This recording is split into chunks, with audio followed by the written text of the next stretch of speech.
Bonjour, les L1 Art et littérature. Je me permets de vous faire encore une petite vidéo dans le but de vous préciser des choses concernant l'examen du 25 mai. Donc, cette vidéo concerne l'examen final des L1 Art et littérature, autrement dit des personnes qui n'ont jamais suivi le TD, étaient inscrites ou sont toujours inscrites hein, en finale, et l'examen écrit du contrôle continu des L1 puisque vous êtes majoritaire à avoir choisi cette formule. Je crois qu'il n'y a que 3 personnes qui ont choisi l'autre formule, donc 3 ou 4, enfin pas beaucoup, donc voilà, vous vous retrouvez avec l'examen final. Alors c'est pour ça que, c'est le même examen, hein, ça a lieu le 25, vous serez ensemble, c'est-à-dire que personne ne sera avec personne vu que chacune sera derrière son ordinateur, hein, évidemment. Alors vous avez un lien qui vous a été envoyé, donc il suffira de cliquer sur ce lien pour que je vous fasse entrer et à ce moment-là, je vous poserai une question. Alors donc comme j'ai des tas de questions, j'ai mis un petit papier, là voici quelques éléments de réponse aux questions que vous me posez. Alors, ça veut dire que vous commencez là actuellement pour travailler par regarder un peu les vidéos sur les artistes et choisir un ou une artiste que vous allez étudier. Alors, vous étudiez avec les vidéos qui servent de démarrage, mais vous pouvez évidemment trouver d'autres vidéos, faire des recherches personnelles, approfondir le travail et vous préparer naturellement des dossiers, des notes, des images par vous-même. Puisque le jour de l'examen, je vais vous poser une question pour orienter votre analyse. Vous voyez, vous avez travaillé, vous connaissez bien votre artiste, et je vais vous poser une question de façon à ce que vous puissiez fournir à ce moment-là, en 2 heures, une analyse. C'est ce qu'on demande, hein. Alors, on a 2 heures, hein. Pour vous, c'est le matin, donc c'est de 10 à 12 et vous allez rédiger donc la question. Alors, il ne s'agit absolument pas de faire un topo général, surtout pas de gna gna gna est né à telle date et nanana. Les gens n'ont rien fait le jour de leur naissance, rappelez-vous.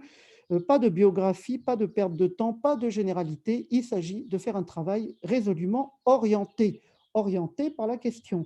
La question est spécifique et votre travail doit l'être. Et du coup, vous devez faire preuve à ce moment-là d'analyse et de sens critique, c'est très important, hein, une espèce de surplomb de façon à pouvoir analyser l'artiste que vous avez choisi. Vous pouvez en préparer 2 hein, ou 3 bien évidemment selon votre désir, hein, vous pouvez faire comme vous voulez, de façon à présenter à ce moment-là un travail orienté, précis et pas surtout pas un topo général, ça vaudra, rien du tout, hein, vous avez compris, hein.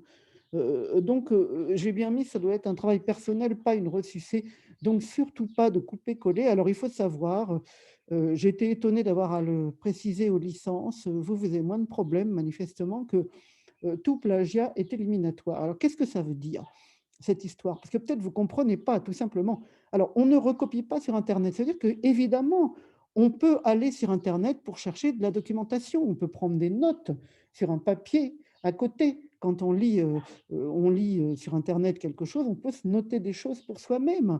On a le droit de faire une synthèse. On a le droit de se dire: «Bon, ben, non, là, c'est n'importe quoi, cet article ne tient pas» ou alors au contraire, celui-là apporte des éléments intéressants, et cetera, et cetera. Mais ce qui est interdit, c'est le couper-coller, c'est-à-dire de prendre un bout d'internet et de le coller, comme si c'était vous qui l'aviez écrit. Ça, c'est éliminatoire et c'est très, très gravement c'est très grave, hein. Ça peut vous empêcher de faire des études pendant plusieurs années.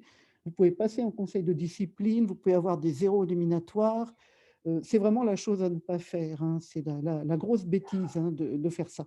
Donc il faut bien comprendre qu'on a tout à fait le droit de se documenter, c'est-à-dire de se documenter, ça veut dire quoi? Ça veut dire avoir un de ces ordinateurs qui coûte un prix fou, mais c'est pas parce qu'on a un ordinateur qui coûte un prix fou qu'on n'a pas à côté un fichu papier et un bout de crayon pour noter des choses. Il faut noter à la main et ça, je ne vous le redirai jamais assez, surtout si, ça finit l'histoire du covid et que vous pouvez retourner en classe. Ne prenez pas de notes à l'ordinateur, vous prenez des notes à la main dans des cahiers, sur des papiers, des classeurs, tout ce que vous voulez, des carnets, mais à la main. Il y a quelque chose qui fait, je ne sais pas quoi, que quand on prend des notes à la main, il y a quelque chose qui se passe. Je ne saurais pas dire quoi. Il y a un esprit de synthèse particulier qui se joue. Il y a le cerveau trie automatiquement des informations. Il y a une façon d'écrire très rapide pour certains trucs pas intéressants, comme la date de naissance, le mariage de l'autrice avec je sais pas qui, son père qui a fait ci, qui a fait ça. Enfin, vous voyez, toutes ces choses extrêmement ennuyeuses et sans aucun intérêt intellectuel, et qui sont vraiment une espèce d'idolâtrie de la personne, mais enfin, comme c'est écrit au Père Lachaise, tous les morts sont égaux, hein, et les mortes aussi, hein. Tout donc il n'y a pas de raison d'être là à biographer sans cesse, des histoires, machin est né à telle époque, il a fait ci, il a fait ça, gna gna gna. Aucun intérêt. Donc il faut vraiment, f alors quand je vous dis, c'est pas de la dissertation, hein, évidemment, c'est du travail. Vous pouvez faire une dissertation si ça vous amuse, hein, bien évidemment, mais c'est pas le but. Le but est de répondre de façon personnelle, orientée, précise par rapport à la question, d'orienter vos recherches par rapport à une question qui vous est posée. Voilà, c'est ça l'idée. Alors, du coup, là, je sais que cette vidéo, elle est accessible, aux gens qui ont suivi mon cours. Je ne sais pas ce qu'il en est des personnes, qui sont en examen final et je ne sais pas trop, comment les toucher. Donc je vais essayer d'envoyer le lien, de trouver une méthode pour, vous toucher afin que vous puissiez, avoir, tous les éléments. Le bouche à oreille serait le bienvenu, hein, naturellement. Si vous connaissez des gens en contrôle final, si vous avez des copines qui sont en contrôle final, enfin bon, n'hésitez pas à transmettre, parce que sinon, les gens vont avoir une convocation de l'administration. Ça va passer et finalement, ça va être mouliné par l'administration centrale, hein, qui organise l'examen.